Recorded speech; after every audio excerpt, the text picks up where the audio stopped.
Migraine, భుజం నొప్పి, నడుం నొప్పి, మోకాలు నొప్పికి నిజమైన పరిష్కారం ప్రాణ పెయిన్ క్లినిక్ లో.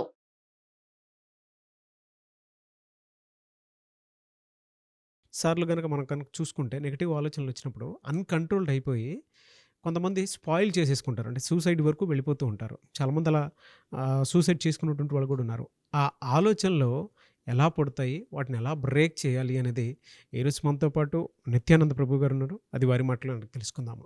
నమస్కారం సార్. హరే కృష్ణ. జనరల్‌గా అండి నెగెటివ్ థాట్స్ అనేవి చాలా బలంగా వస్తూ ఉంటాయి మనిషికి. వాటి నుంచి బయట పడాలి అనంటే అసలు ఏం చేయాలి? సో, మీరు అడిగిన ప్రశ్నకి సమాధానం మనకి అలవాట్లే గానీ, చెడ్డ ఆలోచనలే గానీ, ఇవన్నీ ఎందుకొస్తాయి అని చెప్తుంటారు. అవును. అవునా? యాక్చువల్‌గా మనము ఆత్మ, పరమాత్మ. ఆత్మ కృష్ణుని సాంగత్యంలోనే ఎప్పటికీ సేవికునిగా ఆనందంగా ఉంటుందనమాట. ఎప్పుడైతే ఈ ప్రపంచానికొస్తుందో కలుషితమైన వాతావరణంలో మనము ఈ అన్ని చెడ్డ అలవాట్లకే గానీ, అవన్నింటికి గురి అవుతూ ఉంటామన్నమాట. అట్లా. సో, గీత ప్రకారం ఏందంటే, ఈ ఆత్మ ఎట్లయితే మనం రోజు వస్త్రాలు చేంజ్ చేస్తుంటామో, అలానే ఆత్మ కూడా కొత్త కొత్త శరీరాలని ధరిస్తుంది అనమాట. ఇప్పుడు మనిషి శరీరంలో ఉన్నాము. ఈ మనిషి శరీరంలో మనము అసలు సృష్టి గురించి, ఇవన్నిటి గురించి ప్రశ్న అడగొచ్చనమాట.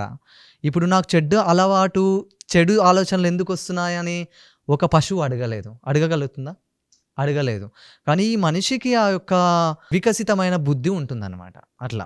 సో, కృష్ణుడు ఏం చెప్తున్నానంటే భగవద్గీతలో ఒక ఎగ్జాంపుల్, అంటే ఒక ఉదాహరణ ఇస్తారు. ఏంటంటే, ఇక్కడ ఈ గుర్రాలు ఉన్నాయి కదా, ఆ గుర్రాలు మన ఇంద్రియాలతోటి సమానంగా పోలుస్తారు.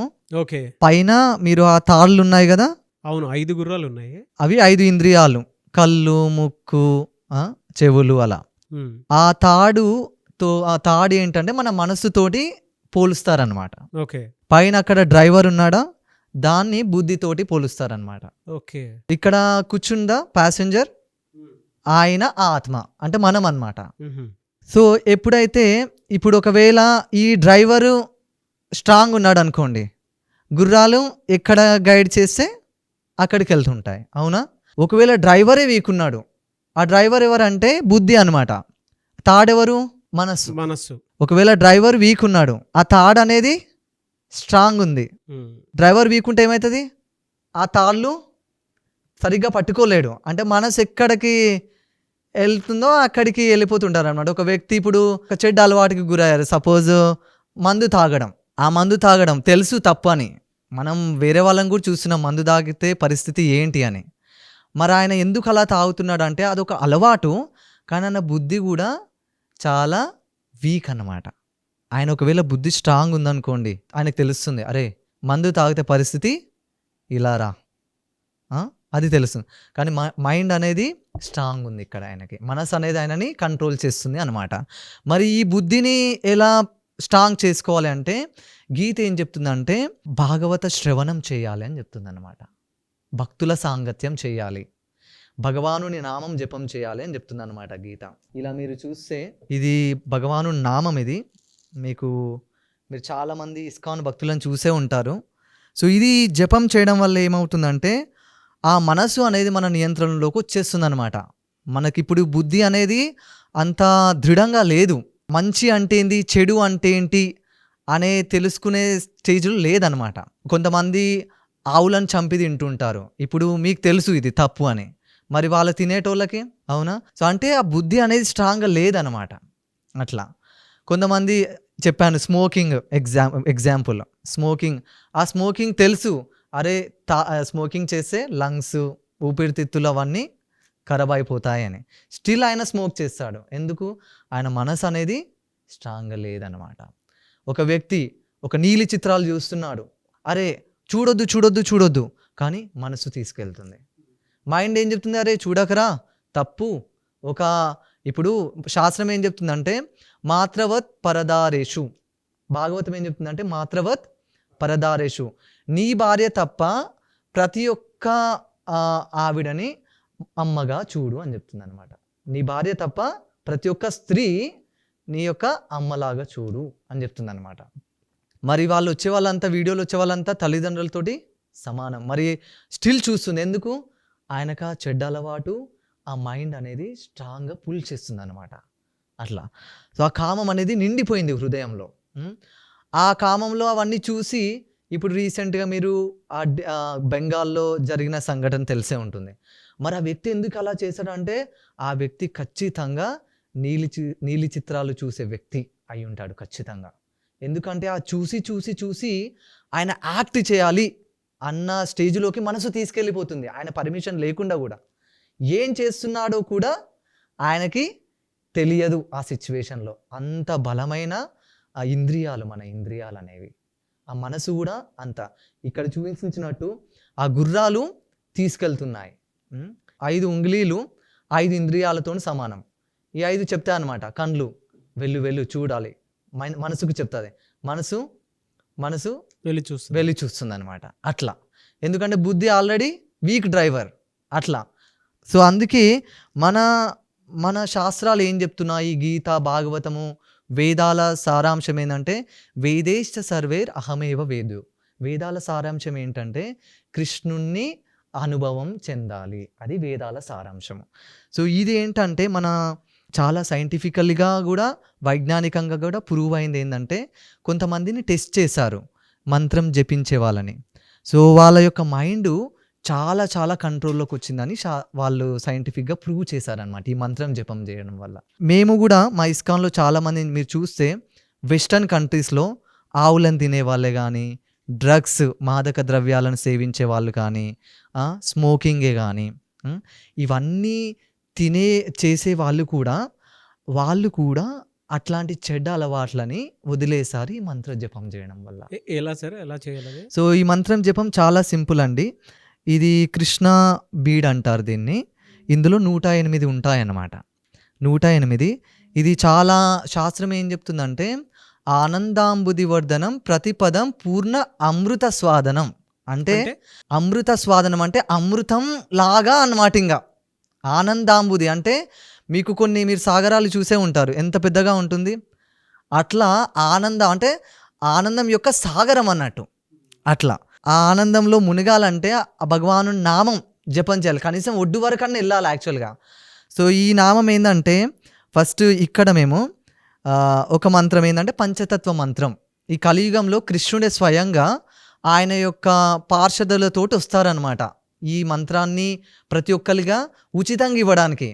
నువ్వు పైసలు ఇవ్వడాల్సిన అవసరమే లేదు కలియుగంలో. చాలామంది విదేశాలలో యోగా నేర్చుకోవడానికి డాలర్స్ పే చేస్తూ ఉంటారనమాట. స్వామీజీలు ఇండియా నుంచి చాలామంది అక్కడ డబ్బులు సంపాదించడానికి ఆ యోగులు వెళ్ళి వాళ్ళకి చెప్తారనమాట, మీకు సీక్రెట్ మంత్రం ఇస్తాము, మీరు మాకు ఇన్ని డబ్బులు ఇవ్వండి, ఇన్ని డాలర్లు ఇవ్వండి అని. కానీ వాళ్ళకి ఇచ్చే సీక్రెట్ మంత్రం ఏంటంటే ఓం నమో భగవతే వాసుదేవాయ. అది మనకు అందరికీ తెలిసిందే, అవునా? సో అలా వాళ్ళని చీట్ చేస్తున్నారు, ఎందుకంటే వాళ్ళకి వేదాల జ్ఞానం తెలియదు. ఇక్కడ ఎవరిని అడిగినా తెలుస్తుంది వాసుదేవ, వెంకటాయ, అవునా? సో ఇది కూడా ఆ చైతన్య మహాప్రభు కలియుగంలో కృష్ణుడే కృష్ణ చైతన్య అనే నామంతో వస్తాడనమాట కలియుగంలో. కృష్ణుడే స్వయంగా కలియుగంలో గుప్త అవతారం అన్నట్టు. ఇది చాలామందికి తెలియదు. చాలామందికి బుద్ధుడు కల్కి అవతారం రాబోతున్నాడు, అవునా? ఇలాంటి రాముడు ద్వాపర యుగంలో కృష్ణుడే స్వయంగా, అలా త్రేతాయుగంలో రాముడు వచ్చాడు. అలా కలియుగంలో శ్రీ చైతన్య మహాప్రభు వస్తారనమాట. వచ్చి ఏం చేస్తాడు, ఈ జీవులందరినీ ఆ ఆనందాంబుది సాగరంలో ముంచేస్తాడనమాట.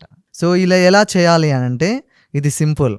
జయ శ్రీకృష్ణ చైతన్య ప్రభు నిత్యానంద శ్రీ అద్వైత గదాధర శ్రీవాసాది గౌర భక్త వృంద. ఇందులో 5 ఉన్నారనమాట. జయ శ్రీకృష్ణ చైతన్య ప్రభు నిత్యానంద శ్రీ అద్వైత గదాధర శ్రీవాస్ అది గౌరభక్త వృంద. అందుకే పంచతత్వ మంత్రం అంటారు.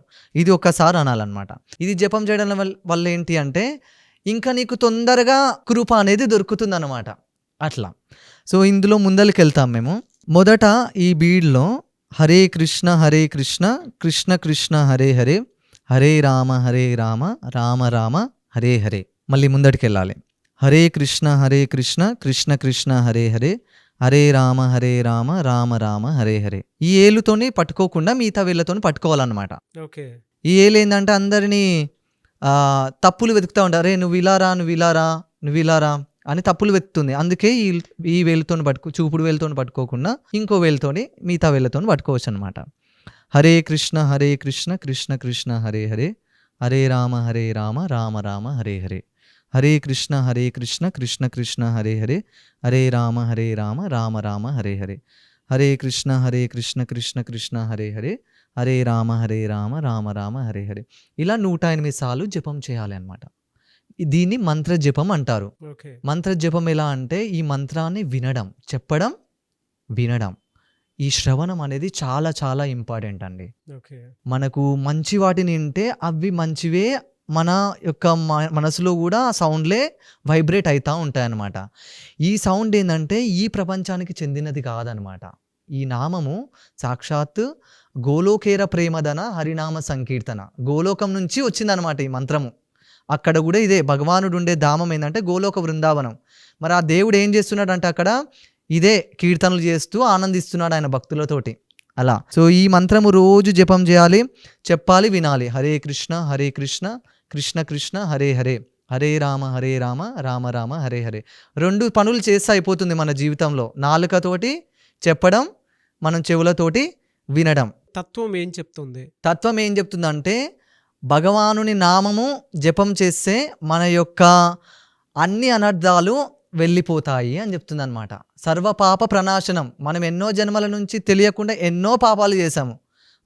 జంతువులను వెళ్తూ ఎన్నో చీమలు చనిపోతుంటాయి తెలియక, అడుగు వేస్తూ ఉంటాము. తెలియక చాలామంది పిల్లలు కూడా అన్ని చెత్త వీడియోలు చూస్తుంటారు. అవునా, మందు తాగుతుంటారు ప్రజలు, స్మోకింగ్ ఇవన్నీ చేస్తుంటారు. మరి ఇవన్నీ మనము ఈ మైండ్లో స్టోర్ చేసుకున్నాం అనమాట. అట్లా డంప్ చేసాము మన మైండ్లో. మరి ఆ మైండ్ని శుద్ధపరచాలంటే ఏదో ఒక సాధన అవసరం కదా. మరి ఆ సాధన ఏంటంటే ఈ సాధన అన్నమాట. అట్లా. సో ఈ సాధన చేయడం వల్ల రోజు మనము భగవానునితోటి స్పర్శలో ఉంటాం అన్నమాట. ఆ భగవానుడు ఏంటంటే శుద్ధం అన్నమాట. ఓకే. శుద్ధంగా ఉంటాడు ఆయన. మరి అట్లాంటి శుద్ధమైన వ్యక్తిని అప్రోచ్ కావాలంటే మనం కూడా శుద్ధంగా ఉండాలన్నమాట. సో ఈ జపం చేయడం వల్ల మీలో ఉన్న ఎన్ని చెడ్డ అలవాట్లైనా తొందరగా వెళ్ళిపోతాయి అలా. Thank you so much Nityananda గారు. Thank you so much Nagaraju గారు. మీరందరూ ఇస్కాన్ అత్తాపూర్ విజిట్ చేయండి. మాకు ట్రావెలింగ్ సంకీర్తన్ పార్టీ కూడా ఉంది. మీరు ఈ భగవద్గీతని మీరు ఆర్డర్ కూడా చేయొచ్చు మా వెబ్సైట్ నుంచి. షూర్ అండి. Thank you. Hare Krishna. Thank you.